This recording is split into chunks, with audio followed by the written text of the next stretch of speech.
In this episode today, we are going to be discussing the biggest mistakes that landlords make. I have Steve Rozenberg and Pete Neubig from Empire Property Management, Empire Industries Property Management, and of course the lovely Jer'leigh Thompson is with me as well. Stick around, we'll be right back. Propelio TV is sponsored by Noble Mortgage and Investments, Basket Tracing, Think Multifamily, CreativeCashflow.com, and Life and Air.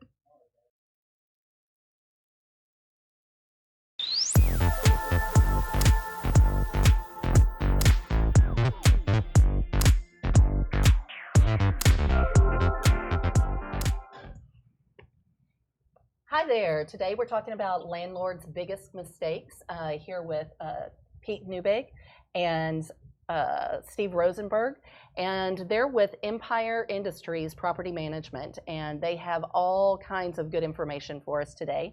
Kristin, why don't you go ahead and launch off into one of the biggest questions that we have today. So, Steve, you've been doing property management. Well, you started on your own portfolio. We started, Pete and I started on our own. We've owned apartment complexes, we've owned houses. We have made about 1.5 miles long of mistakes along the way, learned a lot of lessons. And from that, we ended up creating our own management company. And so now we have a management company, manage 900 plus, give or take, properties in Houston, Dallas, Fort Worth. And basically, we have learned from trials and tribulations and mistakes what to do, what not to do, and kind of how to go from there.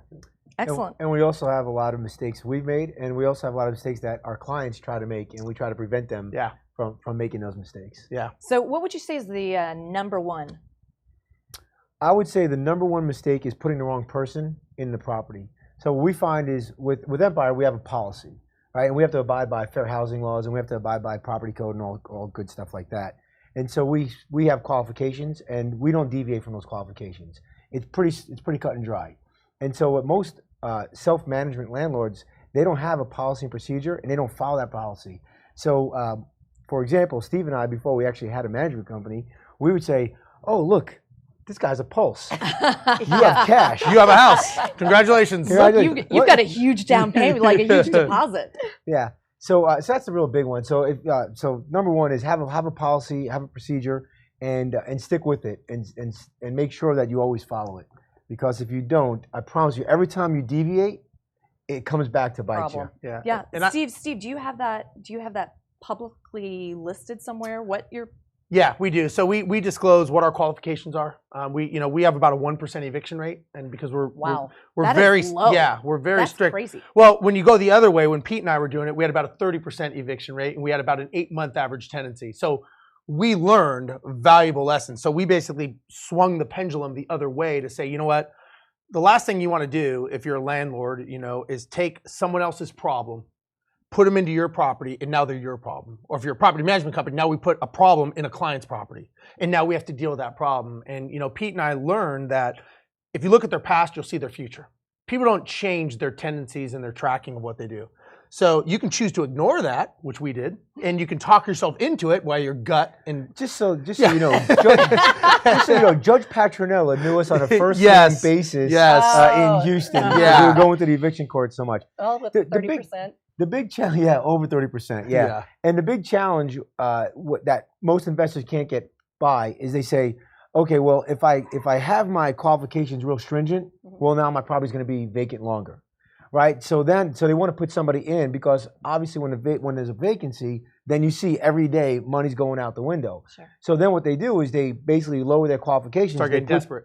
So they put somebody else in, and what happens, I promise you, is it's more money that goes out the window when you have to evict somebody. Because it's not just they stop paying, it's also the damage that they do. When we find is people who move out of a property, your average make ready might be a couple $100. When somebody gets evicted out of a property, it's about $2,500. It's personal because it's personal now. And what I would say is the biggest challenge investors have when they go down this path is they alter their rules and they basically do what they shouldn't do. They know they shouldn't do it, but they do it out of desperation. They do it out of emotions. And so going back to your first question, I would say the biggest reason that they fail is they're not running it like a business. Because, and Pete and I had this problem, we were so emotionally attached, we wanted to get that property rented. And so we thought that getting it rented as quickly as possible was the solution. And the reality is now it was really vacant. We just had someone living in it because they weren't paying rent. Right. And I would say the most uncomfortable feeling is having a property that's someone's living in it, and you have a lot of them, several, and they're not paying the mortgage and having those sleepless nights of dealing with the drama and this. And now don't forget, just because they're not paying rent doesn't mean you can't fix things in the property. So you still have to take care of the property. You have an obligation by law. Yep. Only if it affects the health and safety. Absolutely, yeah, if it affects it. I mean, but still. Wait, so if they're not paying and it doesn't affect their health and safety? Do not have to pay for maintenance. Yeah, and in general. You don't have to do maintenance. You don't have to You do do not have to do maintenance, not in Texas. Just if it's, only if you're making the house, if the house is unsafe or uninhabitable No, I believe you. per Texas property code. So if you're doing something, all of a sudden now you have to understand what is unsafe, what is uninhabitable, and what is cosmetic. And that can become a slippery slope because unless you know what the law says, you're interpreting it and you may not know it, and you're doing it on, emotions. I'll be honest with you, the law is a little gray on if it affects the health and safety if they're not paying. The challenge is, do you want to really be in a court of law and you tell the judge, well, I knew there was mold there, but he didn't pay rent. So now his kid's got black lung disease or whatever the heck they get from mold. And all of a sudden now it's like, but legally I didn't have to fix it. So health and safety always fix it. Yeah, it's your house right, too. there's right and wrong. Yeah. Well, and I was just going to say that, there's that fine line. I wasn't trying to say no, there's a problem. Just that also while they're living there, you don't want more and more damage because you let something go and decide not to do it. You don't exactly want to fix it because then they may tear it up again. But at the same time, you don't want to destroy your own property and let it get dilapidated. Right, absolutely. Something that could be a small problem to fix becomes, because you don't want to fix that because they hadn't paid rent, becomes a thousands and thousands of dollar problem. Yeah, and again, I think it goes back to not following your procedures. If they even have them, a lot of people don't. They kind of treat it like a hobby, and then that's why 1 out of 3 landlords are in a lawsuit because they don't run it like a business. They don't have policies. You have the IRS that says you're a business. Texas property code says you're a business. Fair housing, discrimination, all these people, Texas Real Estate Commission, all these people are watching you. Your tenant thinks you're a business. The tenant thinks you're a business. All these people are watching you, and the one person who doesn't realize that they're a business is the property owner. So the chances of them succeeding, look, if you don't have a succession plan, if you don't have a business plan, the odds of you failing are pretty high. And so, that's the problem. So I think that's where it all starts. If you don't have the right model and the right plan, you're never going to succeed. And Pete and I didn't have a plan when we started. We just saw properties, we bought them, and we put people in. And this was our policy manual. Yeah. This is it right here. It wasn't even that much. This is too much. Our policy manual is more like this. This exactly. So Pete, what have you learned in the last couple of years about collecting rent? How to be successful and to get a higher amount of people paying? Well, it definitely starts with putting the right person in. Absolutely. Right? Because if you put somebody in that doesn't make X amount of times of the rent, and they don't have a good credit score, you're literally asking for somebody to slow pay. You're literally asking somebody that they can't pay. Secondly is online payments now. Everybody's doing online payments. Like we used to give our bank account number in the day. Oh. That's the worst because guess what people forget to put on the slip? Where they live. Their name, their property address, and then you have all these people paying in the bank. So we don't do that anymore. Online payment, and now, especially now with millennials, even people in a lower income, like less than $1,000 rental, they all have online access. If you got a phone, you can pay online. Yeah, absolutely. And the way, we even go a step further. We take credit card. Mm-hmm. We give them like 5 options to pay. So if you give them multiple options, and I think more importantly, setting the expectation with the tenant before they even move in. Explain to them, listen, this is a business. This is what we expect of you. This is what you can expect of us. And if you set that, and we've had tenants before that said, I don't think I should rent from you guys because I don't know if I could abide by that. That's fine. Yeah. We'd rather let's part ways now before we're in a court of law and dealing with an eviction and all that stuff. So that's our job. We collect on average over 98% of our rent each month. So we do a pretty good job. That's fantastic. And how much of that is online? If you've got a 1%, I mean, if you've got a 1% eviction rate, right. And that doesn't mean that people don't have balances. I mean, we're not going to, you owe $10, you get evicted. No, right? It's just like, But so the other thing that we do is we take collecting rent very serious in our business because that is your business, right? So one, making sure the tenant is happy, and two, collecting the rent. Like that's and it's not tenant, it's resident now. Resident. Right? Make sure you use resident, not tenant. You, Yes. you cannot use the word tenant, or It's just a mindset. You want to use resident because they are your clients. Especially if you're a self-manager out there, your resident is your client. Without them paying the rent, and without that client, you have no business. Yeah. no, it's, Right? So no. we- I always called mine my clients. Yeah. That's I good. like that. I even never better. Yeah. I never called them my tenants. Yeah. Yeah. And I mean, mine were 100% Section 8. Even Yeah. I mean, it I doesn't mean, it doesn't matter. matter. Right? No, Yeah, that's yeah. it. I People. just said, you know, with You know, the other clients, the other thing. So I'll- let me just say, we have an automated system that Mhm. makes phone calls, text messages, and emails from the 1st through the 14th of the month. And if you don't pay by the 14th, then we file. We have a policy that we file on the 15th. Yeah. Now our tenants, our clients don't know that. Our clients. Right, but we send NTVs out on a certain day. We always send it on a certain day, and that's what I talk about procedures. The policy is if you don't pay, you get evicted. The procedure is I do this all the way through, and then on the 4th it's late fees, and on the 5th it's X, and on the 7th it's NTV, and so forth. Right. And that's the procedure that follows the policy. And honestly, waiting until the 15th. Because kind. I think we're very it's- kind. It is very Absolutely. kind. That's a lot looser than what I did. Mhm. It's due on the 1st, and I gave like a couple days, and then it was like late notice. Absolutely. And then, I mean, I was and that's filing your on them and that's on your like the process. 8th. We used to be like that, and we find that when we loosened it up a little bit, we actually collected more rent, Really? and we actually had less evictions. That's a great tip. And by doing that, we realize, okay, are we really doing the right thing by the owner by evicting their tenant? So when you really think about that, you're going, yes, we are doing the right thing. However, are we looking out for their best interest to make them a profitable business? Because what I tell owners when I talk to owners and they ask kind of how we operate, I say, look, you are the CEO of the company. We're the operating system. You're buying 4 walls and a roof. You're not buying a business.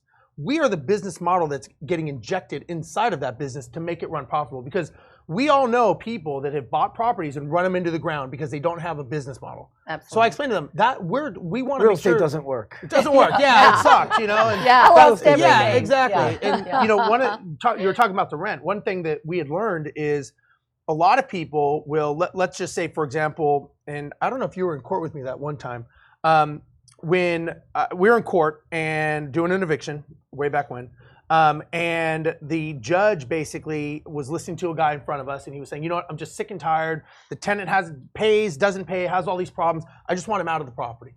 And the judge says, okay, well, show me the lease. So he shows him the lease, and he says, okay, tell me the story. And he says, well, he catches up, and then he's late, and then he catches up, and he's late. And he goes, okay, so when he's late, based on your lease, you charge him late fees. Well, sometimes I do. Sometimes you'll have it by Friday. Okay, give it to me by Friday, and we'll call it even. We're cool, And so the judge says, okay, so you charge him late fees, and sometimes you don't. And he says, yeah, and I'm just tired of it. He goes, so basically, you have a bilateral agreement with this tenant. You perform, and they perform. But you want to pick and choose when you want to perform. But then you want to stick to the rules when you want to stick to them. He said it doesn't work that way. Technically, the first time you don't charge them late fees, you have violated the contract and you have voided it. And he basically said, case dismissed. I'm not allowing the eviction. Over late fees? Because he said you violated the contract, and he said you cannot pick and choose how and when you enforce that. That is huge. He said if you put it in the lease, he said in my court, if you Abide put it in by the the lease, lease. you abide by it. I can tell you, there's a bunch of landlords out there who Don't abide work by the that lease. way, Absolutely. and they won't stick. I can to tell the you, same- I've done it with friends and family. Well, yeah, look, I mean, Those are the worst. Yeah, yeah. It's like, and so it was a lesson learned, and Yeah. of course, the whole courtroom was like, Yeah, I'm I'm next, next. yeah, but again, I'll tell you what, that was a valuable lesson, and going, all right, somebody's late, we're charging late fees. It's just a business, yeah. and the one thing I'll say that that we can be now that we weren't as much when we owned them is when you're a property management company or you're removed, there's less emotion, so we can talk to the tenant logically and say, listen, we'd love for you to stay. However, we're running a business, and you have to understand that this is our model. And you know what? We'd love for you to stay, and if you can stay and pay the late fees and everything before court date, but it's got to be all in full. It's got to be everything. Next month, no harm, no foul. But what happens is the owner, they're emotional because they feel like they've been taken advantage of. Right. So now they're pissed, and now they're lashing out at the tenant. Well, once you start lashing out at the tenant, and you start getting upset, Stalk 'em on yelling at them, Facebook, stalking yeah. them, I mean. Stalk them on Facebook. Didn't we see? Didn't we have an owner almost want to get into a fight with a tenant one Yeah. time? Yeah, we We're like, what are you doing, man? A landlord is about to fight his tenant. Yeah. Literally, Like fist fight? Yeah. They're gonna fist fight. They were going to go at it in the yard. I'm thinking, what is this dude doing? And put it on social media? No, This is before. This is before. social media. No. Yeah. Although that would Fight Club. Fight Club, I that's a remember new business model. Yeah, there we go. Hey, fight you for your TLC. I'll fight you for your. You win, you get your rent for free. Yeah, yeah. There we go. Only 1 month. Yeah, that's right. It's go time. Yeah. Yeah. So the biggest challenge is, like I said, people run off of emotions and they don't run off of logic and run off of business practices.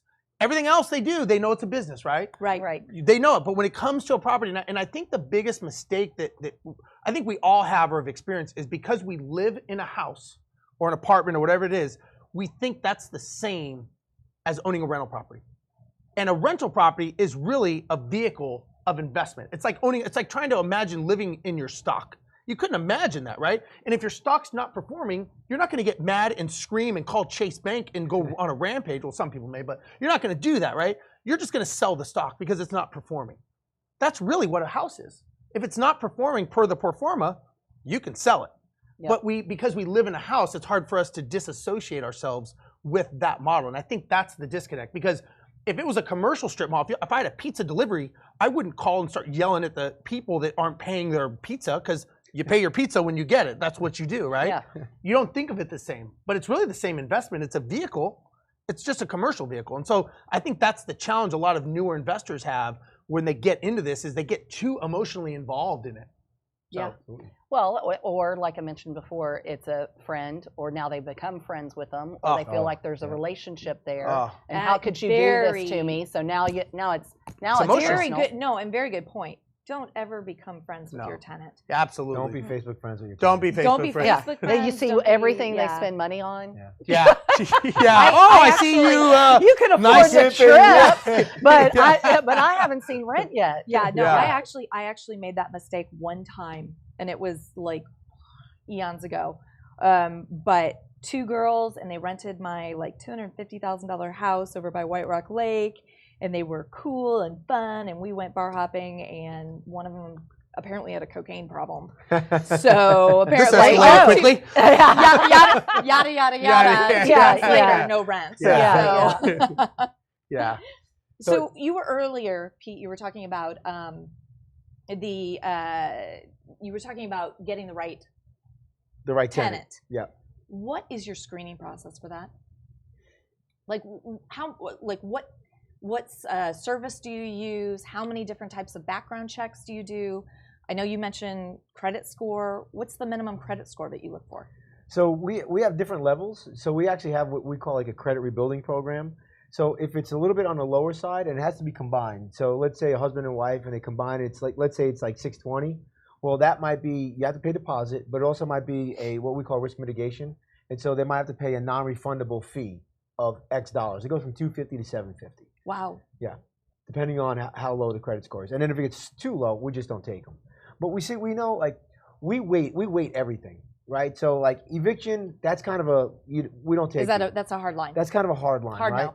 Right. Okay. But if you have bad credit or credit's low and it's due to like medical bills, well, that's different than due to not paying a landlord. Right. Right. So we look at it. We understand life gets in the way. No one has perfect credit, right? And so we understand life gets in the way. But if you have lower credit, but you still make the income, we'll still take you. But it's going to be you're going to have your surplus. You're going to have your penalty fee on top of that. Correct. We also use a company called ACUTRAQ. They're a third party, so we do not do in-house. We don't run credit and criminal and background. We let that liability go to a third party company, and we let them do it. But that's what they do, and that's so like it's their vertical. And they're called ACUTRAQ. ACUTRAQ. Yeah, they do a great job. So, they're nationwide too. Yep. They're nationwide, but another thing that self-managers tend to make a mistake on is they try to do everything themselves. Yeah. They try to save a buck. Well, I'm going to go fix the toilet, or I'm going to go run the background, or better yet, my gut tells me that this person's going to be really good. I got a good feeling about this guy's got a crappy gut. By the way. Yeah. I made many of those calls. I think we should take them. And so what we do for the background screen is obviously anybody can run a credit and criminal check. You just hit a button and you get all that. But we also have them call landlords. And they can sniff out. They do this for a living, so they can sniff out when a pay stub is wrong or the landlord is actually the uncle. Oh, you're kidding. Oh yeah, we've caught all sorts. Sometimes, like if they're calling a job, they'll Google the number instead of calling the number on the app. Right. To see actually who it is and see if it lines up. We've actually caught somebody that actually stole somebody else's identity. Yeah. And they were trying to get into one of our properties. And we had approval and like it was ready to go. And then the ACUTRAQ's like, hey, this doesn't look right. We've caught in fake pay stubs. So it's good to like, so we charge. Fake pay stubs, people actually like created their own pay stubs. Absolutely. Oh, yeah. Wow. Absolutely. And so they have to go through that whole screening process. And now the nice thing is it's all online. They fill everything out online. They upload. So you make it easy to actually do the process, but hard to get in. Right. And we actually have a pet screening company that screens the pets. Yes. So you might want to talk about Oh, that. wow. That's pretty slick. That So- is, and It it's an is. actual third-party company that Absolutely. screens. Yep, they do the a animal. great job. Huh. And so just so you know, like it doesn't cost you money. It just you just make a little bit less money. So like when, for example, like let's say we charge $60 for an application fee, right? Well, the ACUTRAQ might charge us $30. So I'm not making a full $60, but I'm not doing any work. Right. They're charging Right. me No, $30, and so I I'm mean, still- you're I'm making still $30 money. on top of it. So I mean, Exactly. The pet screening, it's just a link inside of our online application.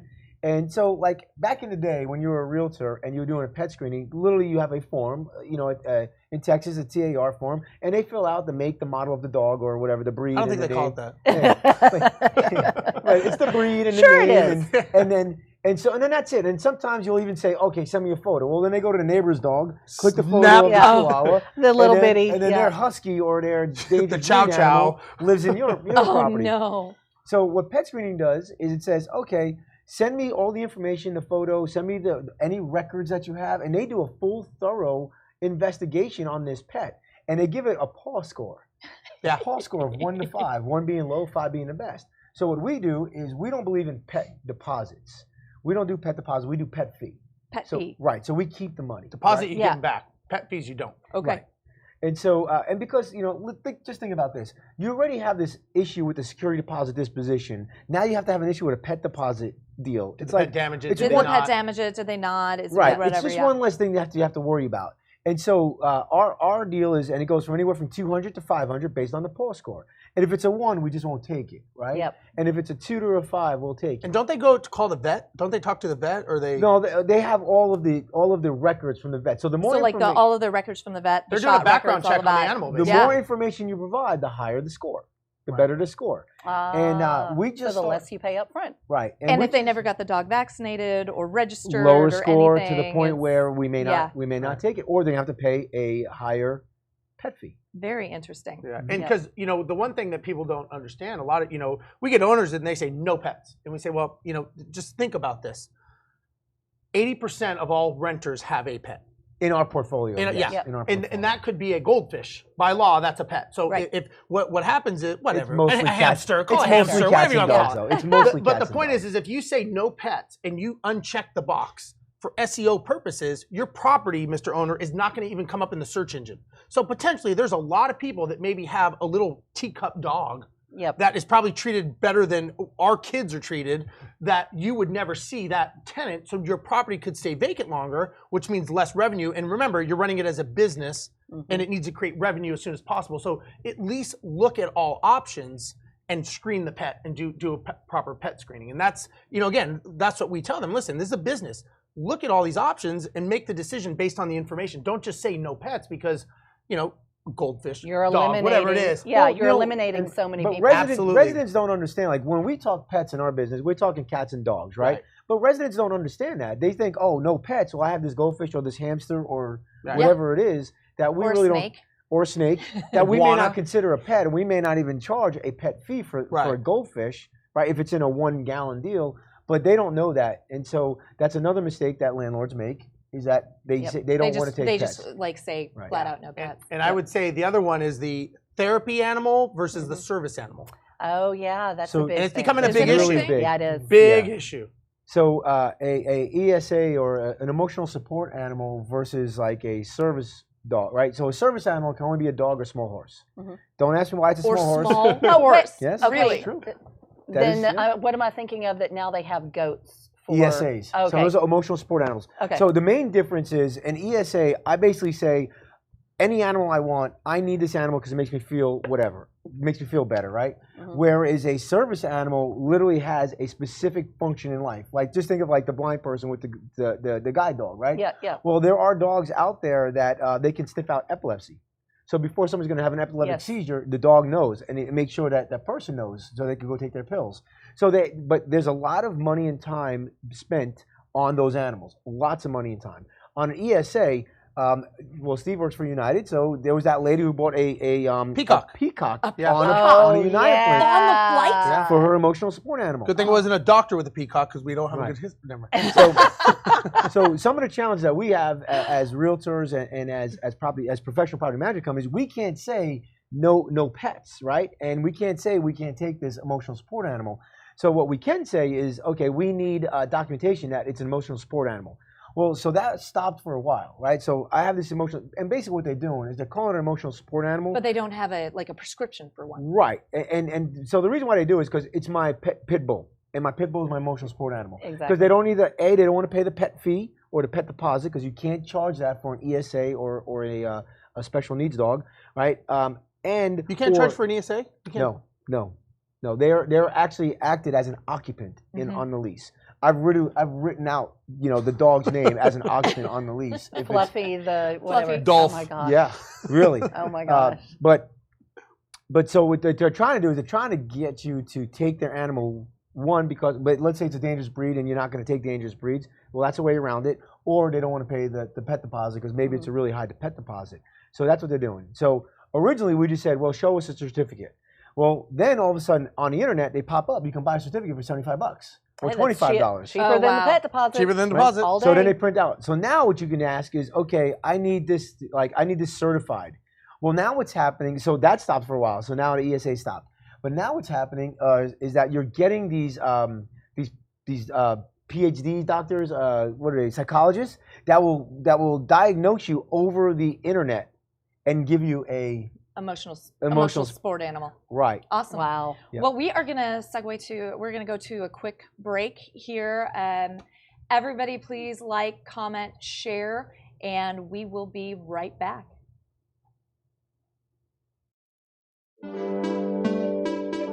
The Propelio Academy, an all-in-one education resource for training in wholesales, subject to wraps, short sales, flips, rentals, BRRRR, property management, and more. Go to propelio.com/academy to get your scholarship today.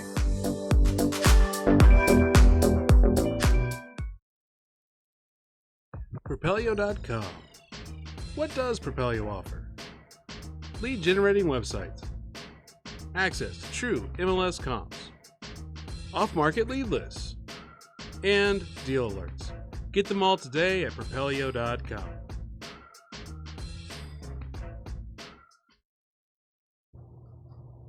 Hey, you guys, welcome back. We are just talking about all the landlord, what was it? Not do's and don'ts, but the Mistakes. big mistakes. So just as we segued, we were talking about the ESA pets and the stop gates to some of these pets because some of them are pretty outrageous. And you had said there is a new stop gate for those, Yeah. So the stop gate right now is literally petscreening.com. okay. That really is, and it's not just for property managers. Anybody can use it, and they do a very thorough check. Yeah. And what happens now is the liability goes on to them.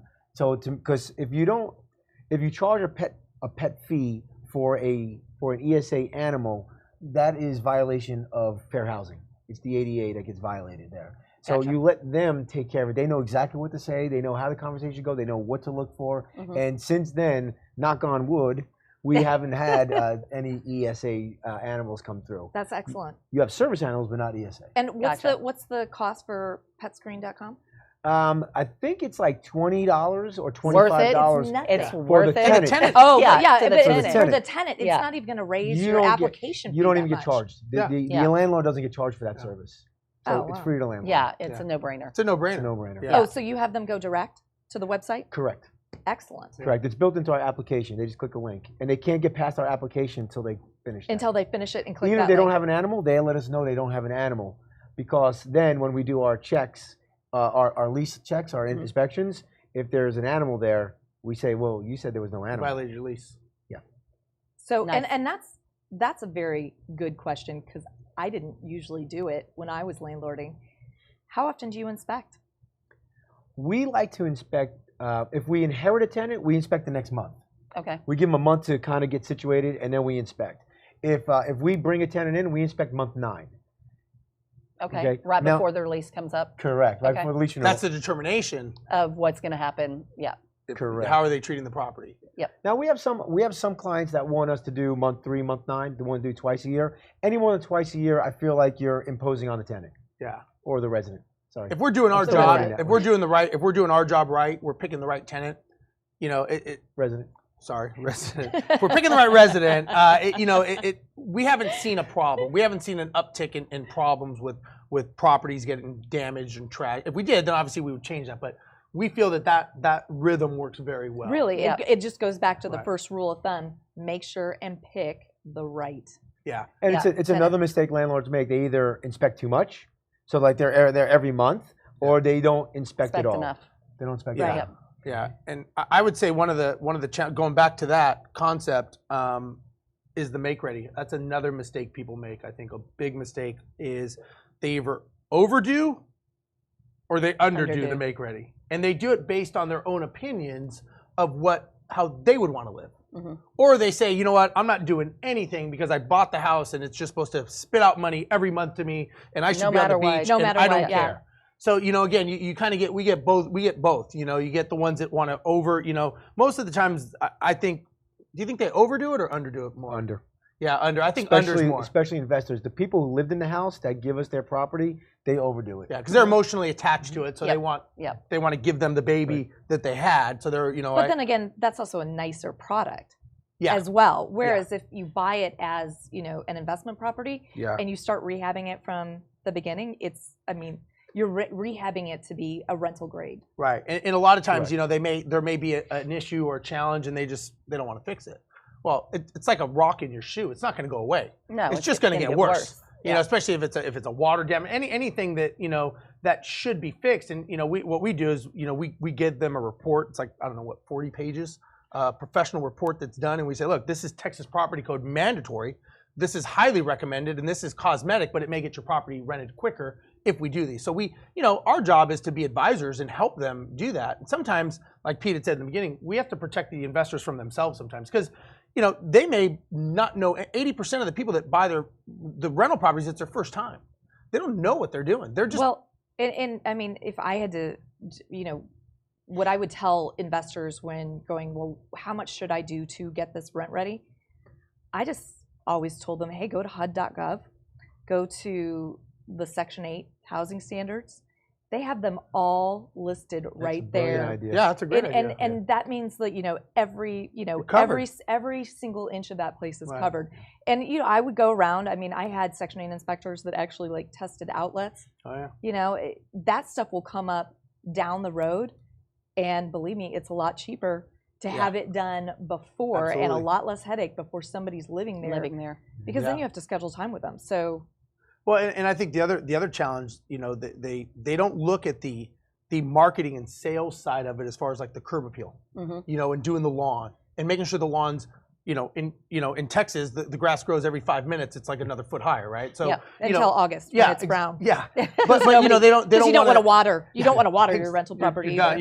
yeah. So all of a sudden now you got to imagine, and this is what we explain to investors, which I think is a big mistake, is you drive up to a property, that's their first impression. They want to imagine them driving home for the day and driving up to this house. Well, if there's trash in the yard and there's mail falling out of the mailbox and it just looks crappy, Yep. they're gonna go, I'm just moving on. And if they do take it, that's a bigger. Inside, Yeah, it could be they'll beautiful never get inside. there. So we can't put the sign that says I'm gorgeous inside. Inside. You can. You can. I always love that with the realtors. I'm like, so you're going to be leaving the outside. Yeah. Have it The look just outside, like yeah. this. Yeah. Don't Yeah. look over here. Please Look don't over look at here. the neighbors. Yeah. This is a great house. Well, as far as let's move on to maintenance. Now that we've got a good tenant in there or whatever, how do y'all handle all the maintenance issues? Or do y'all have disclaimers? Obviously, there's certain things that are not pertinent to fix while the tenant's in there, and then other things that you definitely have to fix. Yeah. So anything that's cosmetic, Mhm. we don't fix. So what we do is we deny it, and then we let our investor know, our investor client know, hey, we denied it, but if you want us to do it, we'll do it, right? And so that doesn't anything that manipulates the functionality of the house, we fix. Okay. right? So if there's a scuff mark on the table, we're not going to fix that. But if the kitchen drawer doesn't work, or wherever you're from, which is not Texas. kitchen drawer, if that doesn't work, then that's messing up the functionality of the house, the usability of the house. So then we fix that. Yeah. The best thing I can tell you is if you do a make ready, do it right, go fix everything, and then when your client moves in, we want the client to feel like they moved into like a hotel, right? We actually leave them a welcome basket. We actually put plugins. Oh, that's lovely. Like we try to make it where it's right, and so like the welcome basket might have some water and bottles, it just have a few things for Arrival survival kit. Yeah, there you go. But the thing is, you don't want somebody to come in and all of a sudden the blinds are broken and the drawers don't work, or it smells. Or it smells. Musty. Yeah, You didn't not clean it. Like I can't tell you how many investors don't want to clean their house. Yeah. Yeah. It's like that's your product. This is your business. Like this is a goes representative back of your to business. Just having model. it cleaned really well. Yeah. Yeah. Yeah. Professionally, not your mom. Yeah. not your mom. Exactly. Yeah. Well, and the thing is like like one of our policies is we give you the property professionally cleaned. Well, guess what we expect it back as? Professionally cleaned. Not a Home Depot carpet cleaner. We want to see receipts that show that you actually got it cleaned professionally. And so you set that up as an expectation. Correct. Yep. And then when they give their contract? it's in the lease, and it's also they sign it as an addendum as well. And then when somebody gives a notice to vacate, we're peppering them with a bunch of emails letting them know these are the instructions. These are what you need to do to get your security deposit back. Yeah. Well, and typically that's when I am surprised the most, just from being a landlord in general, is because I know whenever I was renting, I'd go into a property and I'm going to leave it probably better than I left it. Yeah. Because I need that money. I wanted that security deposit back. And so I'm always floored when it's not. Yeah. When somebody doesn't do that, I'm like, did that mean nothing to you? Like, I guess money means less now. I don't know. It meant a lot to me whenever I was doing it. But I mean, it happens all the time. And literally, you've had ones that are just like, well, I'm not going to clean it, so I don't really care. And I've done the eviction with a friend business. That was nasty. No, it was evicting a friend. Oh, that's horrible. You going out for beers with him later? Yeah. Yeah. What are you doing after court? Yeah. It was somebody I'd known for a long time. Thought I'd help out, and then it ended up just not being a good situation whatsoever. No good deed goes unpunished. Yeah, and right. The security deposit. That is, I believe that's the #1 reason landlords are. Is that correct? Yeah, that's the reason why they go to court. Yeah, I mean, that's it. Is over that security deposit not giving. Well, it's not, and again, it goes back to the expectations, setting the expectations of, again, if you go to court and say, well, I make $45 an hour and I was there 4 hours, so I'm taking this much out of the deposit. Well, that doesn't work. Well, that's no. Yeah, but that's how a lot of it. They don't plan that. Yeah, and investors try to charge stuff to the tenant that's normal wear and tear. Yeah. So there's always a dispute. Most investors don't know that in Texas you have to give that security deposit back within 30 days. If you don't, you have to pay 3 times. No. Yeah. 3 times. 3 times. Yeah, of the full amount, not of the amount that you're going to give them back. So let's say that $1,500, and I was only going to give them back $1,000, but I didn't do it for 30 days. Well, now I could literally be on the hook. It has to be postmarked, right? Postmarked on the 30th day. Yeah. Yeah. And and so you could have been on the hook for like 4,500. 4,500. Yeah, absolutely. Yeah.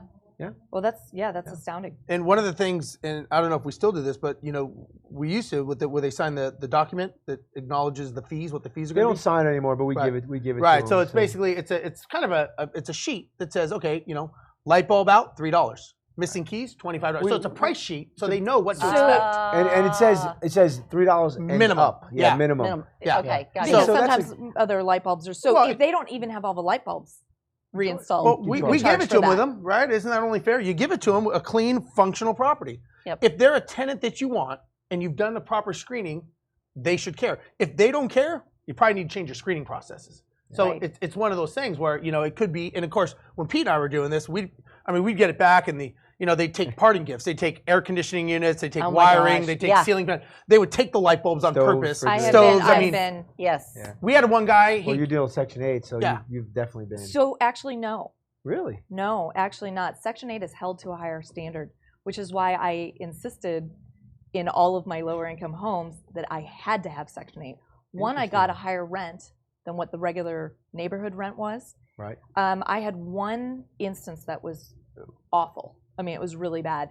I went there. She just dropped the keys in the mailbox, and the entire place was like a hoarder had lived there. Like a hoarder or was a hoarder?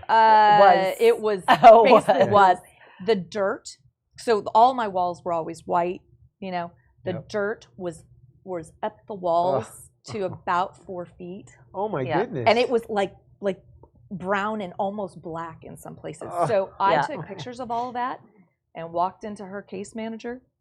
Yeah, because they can get kicked out of the system, Oh, right? yeah. Oh, she called her in because I sent all this, and we had a nice little meeting, and she said, "What is owed on this?" And I threw out a number. She goes, "You will be on a payment plan if you miss one payment to her Really? per month." Really? Yes, and she paid that whole thing off, and they kept checking back with me. I had to sign something once a year.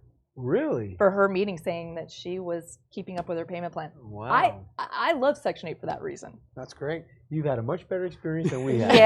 Ours was not as fairy tale as that. But just to finish up on the security deposit thing, what a lot of investors fail to do is document the property before somebody moves in. Yes. So we actually that is a huge mistake. It's a huge mistake, and not even have photos. They don't have photos. No of what photos, no nothing, or they don't even have the inventory condition form. Oh. So we literally get. So it's a he said, she said now. Exactly. You know, you have no proof, nothing to stand on. By law, if there is no inventory condition form and a tenant cannot produce one that was dated, then they got the house in perfect condition. It's on them. It's on them. It's in their interest. But in actuality, you know, if the tenant's like, look, these were here already, it's like, you know, it's like, do you really charge them for that? But honestly, you need to document the property. Yeah. For both parties' sake. Absolutely. You know, and so we can talk about and you keep that, and you residents. keep each party keeps a copy. Yeah, well, for what we do for us is we actually document the property, and then we upload it to the owner portal and the tenant portal, so they both get a copy of it. And we tell the resident, like, look, you're charged on the way out for reports. We give you a move-in report, a move-out report, and we if you want to do an inventory condition form, we hold that. And the reason why we do that is because you're going to get more security deposit back, because you know exactly what the house looked like. You know, and here's what it looked like on the way out. So it's like renting a car. If you want to dispute it, it's right there. It's clear. Yeah, it's clear. Setting the expectations, and we do videos now, right? Too. We do videos. Yeah, we do videos on the move out. But if you really want to be real careful, you do videos and photo, because video you can't do at a court of law. You can't give it to the judge. Okay. But photos, a packet of photos you correct, can and show a judge in a court. Correct. How big of security deposits are you charging? Because too big, you're going to lose good tenants, but too small. Too small becomes easy to get in, and then right. We charge 1 month rent is equal to the security deposit. We don't believe in double and triple security deposits. We believe in risk mitigation fees. Got it. So it's one-time fees. Deposit you give back, a fee you don't have to give back. A fee. So risk mitigation fees for. So basically, the way it works is, let's say somebody has really bad credit, but they have the income, right? So we'll take them. So let's say the rent's $1,500. So $1,500 security deposit, but their credit was real bad, so it's another $750. So we actually send them a denial letter and then let them know that you are approved via the risk mitigation. So legally, you have to send them a denial letter, because you're not approving them; you're approving them on a condition. Right. So you got denied, but with this condition, and if they pay it, great. And I'll be honest with you, man. Most of those are, knock on wood, have been really because they're committed. No one else will give them the chance. Exactly. And we're saying, look, we'll take you, but you're a higher risk. And just real quick, it's cheaper for them because they don't have to pay double deposit. Exactly. Yeah. But you said something. A lot of people. That's another mistake, is sending the denial letter. Yeah. Who does that? Well, everyone should, but they don't. You know, an adverse action letter, and you know, I teach classes to agents, and I start talking to them about turning down tenants, and who here turns in an adverse action letter to the tenant? They don't even know what it is. I'm like, now is that only if they filled out an application? If you deny them. If you run the application and you deny it. If you run the application, deny them. Okay. So, and again, who is going to turn you in for doing something wrong? The tenant that gets accepted? Or the one that feels they got slighted and they feel that they should have got accepted and they didn't. And the first thing they're probably going to ask the tenant is, let me see your adverse action letter. And they're going to go, I never got one. And that's when the lawyer says, interesting. Now let's dig a little deeper. And now they want to see your process and procedures manual. And they want to see where it's listed, and they want to see your qualifications and why did this person, and the whole selecting of the tenant. Yep. I hear that all the time of how, well, I hold this, I hold that, I make a decision. It's another mistake. That is a huge mistake doing that. You are just asking for problems doing that, in my opinion. Especially if you're a licensed agent, because you're held to a higher standard. Yeah. Like we do a first come, first serve basis. Sure. Right? So if an application comes in and we run it, we look at it, and if they hit our qualifications, we have done our fiduciary responsibility to our clients, right? They hit our qualifications, you're good. What some people do, realtors or investors, they'll run 4 or 5 applications. And then I call it playing God. They review them and they say which one they like. Now what happens is, let's say you take the white man, but you deny the black lady. But her credit's good, she qualifies. Equal. Yeah. Everything's good. But you took Pete Neubig, not this or a name that looks like it's Asian foreign in some way. Right. Yep. Now you're now you got a problem. Now they're huge problem. Absolutely, and people think, well, I'm just doing the best thing. It's like you're running a business, and you have to. The last thing you want is the government on your butt. And going down this path with applicants, agents. Now, if you own the property and you run the credit, it's fine. Now, if you're an agent and you do a background check, and all of a sudden you hand that over to the owner is not authorized to see that person's information. Correct. So that's like that's a breach of data. That's a credit fair. That's a credit Fair Credit Act. Fair Credit Act. Fair Credit Act, not fair housing. Yeah, Fair Credit Act. And so that's a whole other thing where all of a sudden they're going, here, I just give it to the owner and I let him decide, and now the earnest is off me and it's on him now. It's like no, you just actually made it worse. Yeah, because now you didn't act. They didn't give permission for the owner. They didn't give permission for the owner, and all of a sudden you transferred information that was vital for this person. If that person's credit gets hacked, they're going to go, wait a second, you handed that, you emailed it, you did this. You did this, and you didn't hold on to my and your my security. licensed Yes, professional? absolutely. It's a whole other problem. Interesting. Legally, you can show them. Legally, you can show them, but you cannot fax it to them, email it to them, or give it to them. But you say, hey, you want to come to my office? Don't you have to block some things out? Aren't there certain things? You probably have to. Don't get me lying here. I think you might have to redact like social and things like that. But we have owners that are our investor clients that are adamant. We redact the name. We redact everything except for where they work and how much salary they make. Really? That's The last thing you want to do is get wrapped up in one of those. No. Yeah. Absolutely. Who's going to manage the property, me or them? Like they Right. hired me, I'm going to manage the property. Right. I'm going to put the right person in for you. 1% eviction rate. Just let me do my job. And kind of what Pete said earlier. The biggest challenge I think all of us as investors at some point is we don't understand the value of our time, and we want to do all these things, but we're not experienced, and we don't take the time to learn any of them. We think because I have $25,000, I'm going to go buy a house, and now I'm an investor, and I know all this. The reality is you just had $25,000. You didn't take the time to learn any of this. Yep. And we know that because that's what we did. We bought all these houses. And you know what? I was doing it at the same time you all were doing it. Like, I started in 2005, and I'm just going out there, buying a cheap house, fixing it up. And I really wanted to do all of it back then. And what I found was I had zero quality of life. Yeah. Yes. Absolutely. And I hated it. I hated and every you bit of probably it. were making a ton of mistakes that you didn't even realize you were making. Oh, there's tons. I mean, just listening to this, I'm like, I used to do that all the time. Yeah. And the tenants only need to learn one word, and that's Google. Yeah. And they just have to Google, what are my rights? Yeah. That's all I need to know. Thank God there was no Google 15 years ago. Exactly. And that's something you need to think about. That's part of this industry we live in now. That's part of the world. Yep. And you have to understand that these tenants have a lot of rights. And you have to respect them. You have to abide by them. And if you don't, then this may not be the right business for you. Just one clarification. If you're an investor and you own 4 houses or more, you have to abide by fair housing. Yes. Oh, I would imagine. Yeah. Under 4, you don't. But you'd be surprised how many investors don't know that.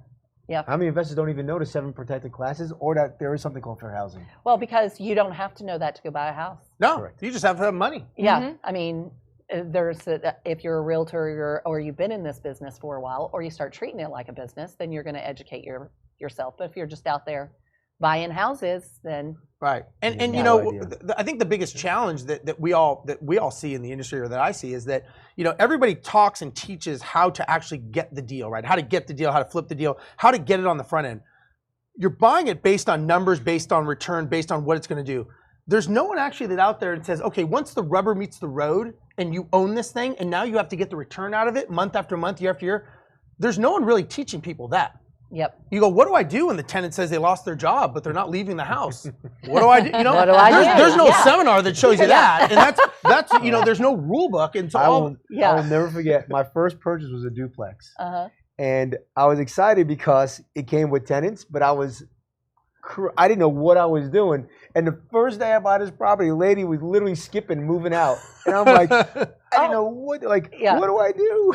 and, you know, Well, and a lot of that, I mean, you know, once you're a landlord for many years, you do learn a lot of this stuff. And Hard knocks. I mean, there are some good books out there. Absolutely. Like I read, what was it, the Landlord's Bible? Yep. That big, thick thing, you know, and I would just go back to it and go, all right, what is There's this? a book that I wrote. Did Yeah. you? You wrote a book. What's it Yeah, called? I saw that online. Well, what I name it? I don't even remember. he's so proud of it. It's the Ultimate Landlord Survival Handbook. The Ultimate Nice. Bible. Yeah, that sounds So that sounds everything that great. we're talking about today, it's in that book. Yeah. It's in that book. Yeah, and it's unfortunately, I think it does a disservice that, you know, again, we're in the heat of battle because we own properties, right? We're doing this just like you guys. Well, yeah, are, right? because you guys have what 30 some houses together, Correct. somewhere around there. yeah, give or take. give or take. And we treat them like our team handles them. Yeah. Like our management company manages them. Yeah, I mean, last year, I mean, we talked about this. You know, my son is 14 years old. He bought his first rental property, Nice. and he came to me and said, "Dad, I want to buy a rental." And I'm like, "Well, you don't have any money." He says, "Yeah, I got $10,000." I'm thinking, "How'd you get $10,000? Like, when did this happen?" So then I said, "Well, you don't have enough." And what he said was, he goes, "Well, how do I get it?" I said, "Well, you could save." He goes, "Well, I'm 14. I'd be 28 then. You know, to have 20,000." I Yep. said, "Well, that's a problem." I said, "You can also partner with someone." He's like, "Well, what do you mean?" I said, "Well, one person gives money, and you're partnering." He says, "Well, how does that work?" So I explained to him, and so he says, "Well, would you partner with me?" I'm like, "Well, what are the terms?" And then he didn't know that, but I do love this. I love this. I actually have a question. We're gonna do another break really fast. Sure. Everybody, thank you for watching today. Make sure you share this with anybody who you know is self-landlording out there and needs some of these pro tips to avoid lawsuits Or needs a management galore. company. Yeah, or if you need a management company, you know, great. You know, this is a ton of great information today. So, share, comment. If you have questions, please ask them. Jer'leigh and I go back and we answer questions nonstop. We're gonna make sure that Steve and Pete, they're there answering questions as well, getting into Facebook and YouTube. So we will be back in just a few minutes. The Propelio Academy, an all-in-one education resource for training in wholesales, subject to wraps, short sales, flips, rentals, BRRRR, property management, and more. Go to propelio.com/academy to get your scholarship today.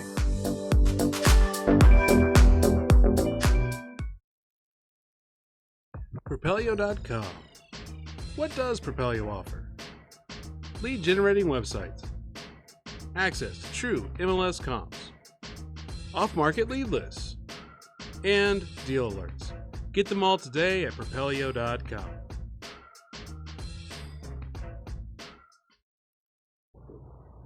Welcome back to Real Estate Divas. I'm Kristin Gerst with my co-host Jer'leigh Thompson. Today we have Steve Rozenberg and Pete Neubig from Empire Industries Property Management talking all about great landlording tips, and they are fabulous.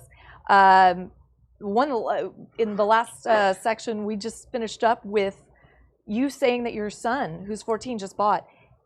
Is there any law that you have to be a certain age? So did you have to start a corporation with him or anything? Nope, no law. None that I know of, we'll say. But yeah, no. And I'm assuming you're the partner with him. I am. So do you two just own it 50-50 together? We own it 50-50, and part of it, you know, the thing that impressed me the most is, you know, he rides around with me, right? So I'm always listening to audiobooks, Grant Cardone, you know, Andy Frisella. So he's always listening and hearing, but he never says anything. And I never really thought, as a parent, I'm just thinking he's in his own world, right? He knows that I go and speak and I travel, and he's come to events with me and stuff like that. And, you know, he knows the property management company, and he hears the stories. And I never really thought he paid attention. And then, you know, one day last year, or about this time last year, he says, "Dad, I want to buy a rental."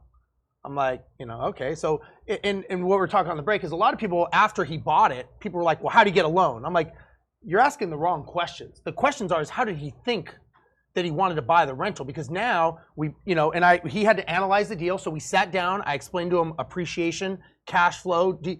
And what is important for him, because he's 14. So, when he's, whatever he turns out to be, when he wants to sell it or whatever, he'll have the cash flow. And I was explaining all that to him. And then we decided, okay, what kind of deal do we want to get? Do we want to get something we want to rehab? Or do we want to, pay a little more and buy something ready to go? So we decided, since I can't swing a hammer, and I don't want to, and I own a management company, let's just get something that's turnkey, because over time, appreciation is going to do its deal. Yep. So we ended up buying a deal. I mean, from a wholesaler. Bought it from a wholesaler. Nice. And it was already done. It was ready to go. It literally, I mean, we walked in, we saw the property. He's looking at a house. He took a brick home with him to his house. Yeah, I mean, we ran the numbers, we did everything, and he contributed half. And next thing you know, my boys are asking. Yeah. My boys have been asking me, and I said, I was kind of thinking I wanted them to be able to drive first, 16, but I'm like, no. I mean, so what's nice, and a lot of people have actually asked me to teach a course on that, about how to teach your kids on wealth. Kids, I think exactly. it's great. Teach your kids wealth, because that's what we all do. Well, this for, right? A Jer'leigh's legacy. doing it, and I mean, they're in the car with me Exactly. since they were just infants. Yeah. And so they've heard me talk about real estate on the phone for years. And what was They interesting probably is, speak that language. They already. do. without They you even know it. realizing it, they do it. And what was funny is, so we ended up getting the house. We bought the house, and about, I don't know, 2 weeks later, the property got rented. Right, no problem, good to go. Then there was they had to do some maintenance and a make ready, and they had to fix a fence or something like that. So all of a sudden, he's like, "Dad, where's the money?" And I'm like, "You're gonna learn what it's called to do a make ready and delay." And so he's doing the math, and he's like, "I'm not gonna." This is like maybe in September, and he goes, I said, "We got to pay the agent, because it's under my company. Yeah. Agent gets paid, all that." I said, "Look, you got to do this. We got to do this." And he's like, "I'm not gonna get my money till December." And I'm like, welcome to our world, buddy. Yeah, this is the investor world. And You're playing the long game, not the short right. game. and so now all the money he gets. Tell that to a 14-year-old though, right? yeah, right? Yeah. But he gets his cash flow, and he's making, I think his side is about $250 a month he's making, and he takes that, and a certain percentage every month goes to reinvest back to buy another one. So he's taking the percentage, it's going back to buy another one. So he's got his cash flow, Yeah. and so he factors, and he wants to buy these things. And I said, and I'm telling him, I'm like, look, man, what if you had 5 of these?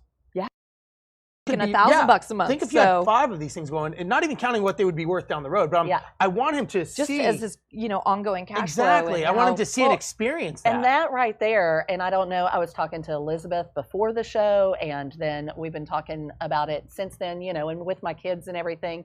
But God, if somebody had taught me this. Absolutely. Right? How many times did I Absolutely. think about it when I was in college and I was in Chicago, and I'm going, that would make a really nice flip. I wonder how to get money. Not even realizing that money was free then, like all I had to do was have a pulse back then. And I think the challenge is, a lot of us as kids, if our parents owned properties, my dad had a couple properties, but all I remember, and all the people that they go, my dad would run around all the time. Oh, he didn't, picking up, and so they weren't running repairs. like a business. So so our experience of our parents possibly is that they were, doing it wrong. And I'm like, look, there's another way to do this. It's a team thing.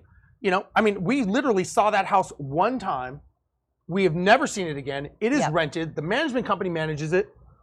So, I mean, that's beautiful. Yeah. And because when I was, That's true passive That's investment. that's a true. Exactly. That's an investor, and I think the difference is I'm trying to teach him. Look, there's a difference between a landlord and an investor. A landlord wants to do it himself, and he doesn't value his time. An investor sits back, looks at deals, has team, makes decisions based on information, not based on how much time I have in the day. And I'm trying to teach him that to be an investor, not to be a landlord. And that's something. How do you teach that to a 14-year-old? I don't know. It happened, but I don't know how I did it, to be honest. Exactly. Yeah. No, I still think back to those days. 61 doors, self-managed. And I had 0 extra time to do anything. Yeah, it's tough. And what you learn is, when you actually get into the investor mentality, that you make so much more money. Absolutely. Even though you think, I'm giving 10% away a month. No, you're going to make more money. It's going to free you up to do more deals. Because it frees you up to go get more deals. Yep. Absolutely. And it's the smart way to. It's the smart way to be. Passing to your children, I think, and again, that's I think why we all would like to pass something on to our children as a legacy. No, you're an inspiration. You're an inspiration for that. Because my boys are Just that. That's fair. I'll take it. I'll take it. I'm okay with that. I'm totally kidding. No, you're great. So, why don't we go around, say how people can get a hold of you? Sure. Yeah, introduce yourself. Yeah, so they can find me. I'm pretty active on Facebook, so they can go to Steve Rozenberg on Facebook, or they can go. I actually have a Facebook group, the Landlord Survival Group. They can go there. And you've got a great podcast. Yeah, I got a great podcast, the Landlord Survival podcast show. It's on iTunes, and we put it on there. And I'm very active, and I'm a big believer. Pete and I are big believers in education. We give a lot of stuff away free because nobody really gave us anything, and we had to learn it through hard knocks. So it's our way to pay it forward. And so we're big believers because we're still in the heat of battle ourselves. We really try our best to give that away to people. So they can find me on Facebook. Our website, EmpireIndustriesLLC.com, if they want to do that. And I'm very accessible. I'm very, I speak all over the country. And in Australia, right? And in Australia, which is international, despite what Ryan says. That is international. Random, Yeah, but I do a lot in Australia. Yeah, I do a lot of speaking on property management as well. I'm the David Hasselhoff of Australia. Australia. But yeah, so I am around, and like I said, if people want to get in touch with me, I'm very accessible and glad to help any way I can. If somebody has a question, I'm always there. Pete? I'm kind of old school. I still do email. So it's Pete@EmpireIndustriesLLC.com. I'm on Facebook like once a week. I do not have a podcast. Religiously. Whether I need to or not. Are you on LinkedIn? I am not on LinkedIn. I'm not on the Snappy Chat. I'm on LinkedIn. I'm not on the Snappy Chat. I'm not on the Instagram. So Steve gets to carouse around all over the world and the country. I get to run the business. Yes. And he does a great job of it, for sure. It's a partnership. It is a partnership. Yeah. A business partnership. There's nothing wrong with There's nothing wrong with that. Just clarify. Yeah. And I'm Jer'leigh Thompson with Texel Real Estate. And Propelio is powered through Texel Real Estate Brokerage. If you're an agent out there and you're looking for a new home that is investor friendly, or you want to just learn more of the investor side of things and have your license as well, then hit me up. You can find me on Facebook. And yeah, that's about it. That's Facebook. about it? Yeah. And I am Kristin Gerst. I own Capricorn Mortgage Investments. I am looking for your owner finance mortgage notes to buy right now. If you have one, send it my way. And make sure you check out Propelio. Thanks to Propelio for letting us talk, endlessly for an hour. Yeah, be absolutely. here. Produce and give so much back. Yeah, and absolutely check out Propelio software. Capricorn Mortgage Investments is using Propelio software now to run all comps. So just, and I analyzed, I had 2 deals came in today, and I just plugged in the address. They give you all the data, and you just hit a button, and it tells you what it's worth. So it's a beautiful thing. It is.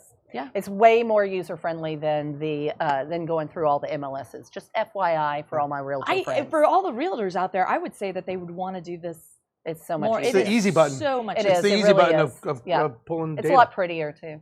Well, It is. there's that. It does. You get like this really nice PDF. I'm like, look at this. Yeah. Yeah, it's beautiful. Yeah. And if y'all need property management, these are your guys. Yep. Property management. Yep, from we all are. over Texas. We're here we're in Houston, we're in Dallas, we're Fort Worth, and we're pretty much connected all over the country with people. But again, we're all about helping people. If they just want advice, we don't need to manage your property to give you advice. We're here to help. We're all in this together as investors. If you want to have a question, you don't know how to deal with it, give us a call. Obviously, if we can manage it, we'd love to. We do a very good job of it, and look us up online, and you'll see what people say about us. Awesome. And keep your comments flowing.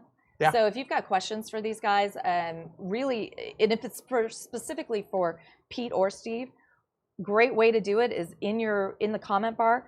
Just tag them. Go at Steve Rozenberg at Pete will be on there in one second, but just about a week later. like, comment, Eventually. Eventually, Pete will get back to you. But Steve will. So I'll get back to you. Thanks for watching, everybody. We'll see you next week. Yeah. Have a great weekend. Bye-bye. Propelio TV is sponsored by Noble Mortgage and Investments, Batch Skip Tracing, Think Multifamily, CreativeCashflow.com, and Life in Air. Hey everybody, I'm Ryan with Propelio. If you like what you saw, please subscribe. Turn on those notifications and stick around for more. We have tons of content like this all over our channel. So if you want to learn more about real estate investing, stick around, watch Propelio TV, and we'll see you later.